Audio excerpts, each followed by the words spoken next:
it amounts to the same thing. Now, what I wanted to mention to you, which is very concerning, and I believe we have an answer for it. 75% of the youth in New York City of ages 19 to 29, 75% voted for Mamdani, for this socialist Democrat, this communist who wants to take over the private industries. He wants to nationalize. He wants to the government, the city, to run a chain of grocery stores and the housing, et cetera, et cetera. And 75% of young people between ages 19 and 29 voted for him. How could this be? Why did this happen? Well, one thing, New York City is actually, if you want to know, is a lot more liberal than other parts of New York. Upper state New York is a lot more, there's much more of a conservative Christian influence in upper state New York. New York City is especially liberal. So that's one reason. But another reason, this incredible 3 out of 4, the educational system in America has failed. And the educational system in America, especially beginning about 60 years ago, became anti-Christian, and a purge has been going on in the educational system for the last 60 years to purge all Christian influence out of the public schools of America. Even when I was a kid in school, people were free, teachers, everybody was free to read the Bible in class, pray in class.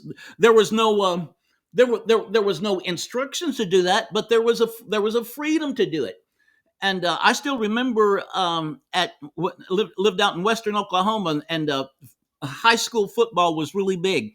And I remember Temple, Oklahoma, they would always have a local pastor, Friday night football. And there was always a local pastor who would pray at the beginning of the football games. And I can still picture now, and now it's a small town, and there was a lot of, but I can still picture it'd be hundreds of people, and depending if they were in the playoffs, thousands of people.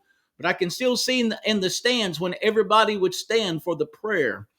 And I can still see the men taking off their caps and removing their hats and so on, because culturally there was a respect towards God. For the last 60 years, and it started before that, but especially for the last 60 years, there's been there's been a purge of Christianity, of Christian influence from the public schools, and it's been replaced with a secularist history of America. The stories of faith and prayer that are so prominent in America's history have been removed. And there are programs such as the 1619 Project, which has provided a curriculum has been implemented in schools across America, paints the founding of America as something evil, that America was defined by slavery, and that the founders were white racists, and that America is corrupt at its core and in need of fundamental change. That's what kids are being taught today in public schools in America. So it's not surprising somebody like Mamdani comes along with some fundamental change, affordability. We're going to look after you. Wow, this is a fundamental change that's needed. My friends, there is still hope, though.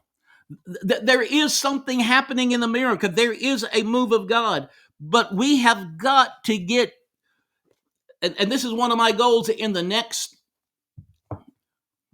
6-7 months leading up to July the 14th, America's 250th birthday. And I hope you will help me to get out these books to the public as never before. These books that tell the truth about America's founding out of a great spiritual awakening, and tell the truth how that this awakening ignited an abolition movement there in the 1700s that turned every founding father against slavery. Even those who owned slaves, they came out publicly denouncing it, against it. And this was a time when slavery was being accepted and practiced all over the world, in Africa, Asia, the Middle East.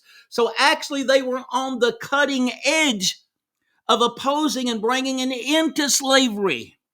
Oh my goodness, folks, please help us get out this message between now and and July the 14th.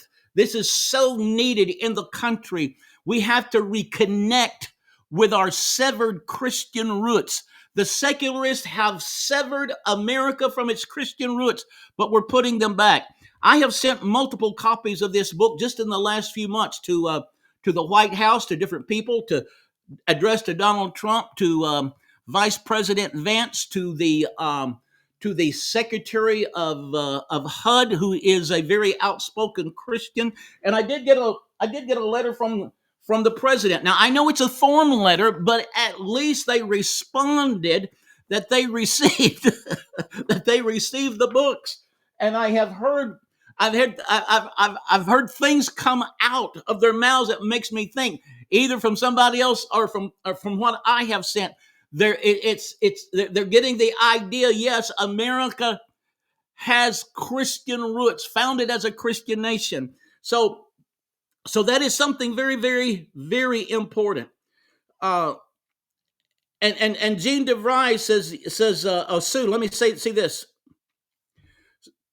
Sue says, I would say that we, the church, have failed. And she goes to say, when I was teaching in public school, New Brunswick, Canada, I was expected to read a biblical passage and pray aloud the Lord's Prayer every morning. You were expected to.